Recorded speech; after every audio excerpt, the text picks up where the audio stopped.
तर चला आपण आज भेटूया बिग बॉसमध्ये एक लाडकी बहिणीला. हो, ती आहे निकी. तुम्ही बघितलं असेल हिला बिग बॉसमध्ये.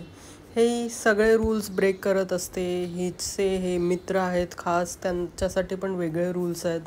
ते कोणालाही धक्कामुक्की करू शकतात, ते व्हायलन्स करू शकतात, ते गेममध्ये व्हायलन्स करू शकतात, पण बाकीचे हे सगळं करू शकत नाही. त्यांना रूल्स वेगळे आहेत.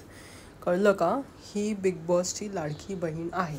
तिला वेगळे रूल्स आहेत. ती कोणावरही ओरडू शकते, ती कोणालाही धक्का देऊ शकते, ती कोणासमोरही येऊन उभी राहू शकते गेममध्ये.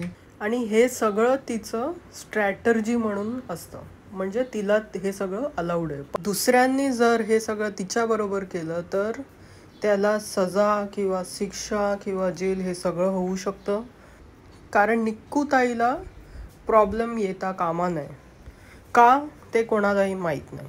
या घरात इतकी माणसं आहेत, सगळ्यांबरोबर तिचं वाजलं आहे, सगळ्यांबरोबर तिने गेममध्ये काय काय केलं आहे ते सगळ्यांना माहीत आहे. धक्कामुक्की, आरडाओरडी हे तर आलंच. हे म्हणजे निकी आहे घरात तर हे होणारच.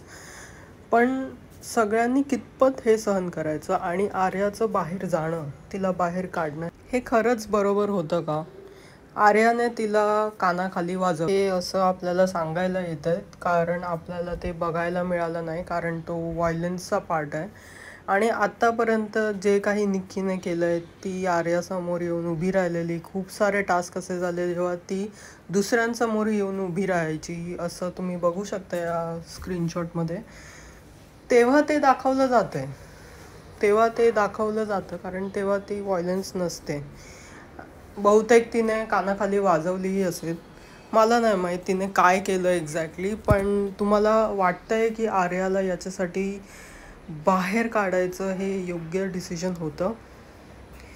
कोणी तुम्हाला ॲक्शन केली आणि तुम्ही त्याचं रिॲक्शन दिलं तर ॲक्शन करणारा पण तितकाच चुकीचा असतो. तर ॲक्शन करणाऱ्याला काहीही सजा का नाही? ते पॉइंट आउटसुद्धा केलं जात नाही आहे की निकीने काहीतरी केलं आणि त्याच्या रिप्लायमध्ये आर्याने तिला मारलं किंवा जे काही केलं. आणि आर्याने नंतर सॉरी पण म्हणाली.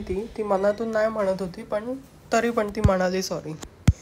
तिला जेल झाली, मग तिला बाहेर काढलं, मग भाऊच्या धक्क्यात तिला काय काय बोललं गेलं, ते सगळं मान्य आहे. पण एका ॲक्शनची ती रिॲक्शन होती. त्या ॲक्शनवर कोणीही बोललं नाही. का? कारण ती ॲक्शन निक्कूताईने घेतली होती ना. निक्कूताई आपली काय लाडकी बहीण आहे.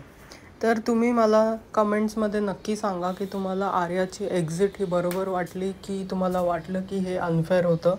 कारण अजूनही मला वाटतं की आर्याची एक्झिट अनफेअर होती. Thank you for watching.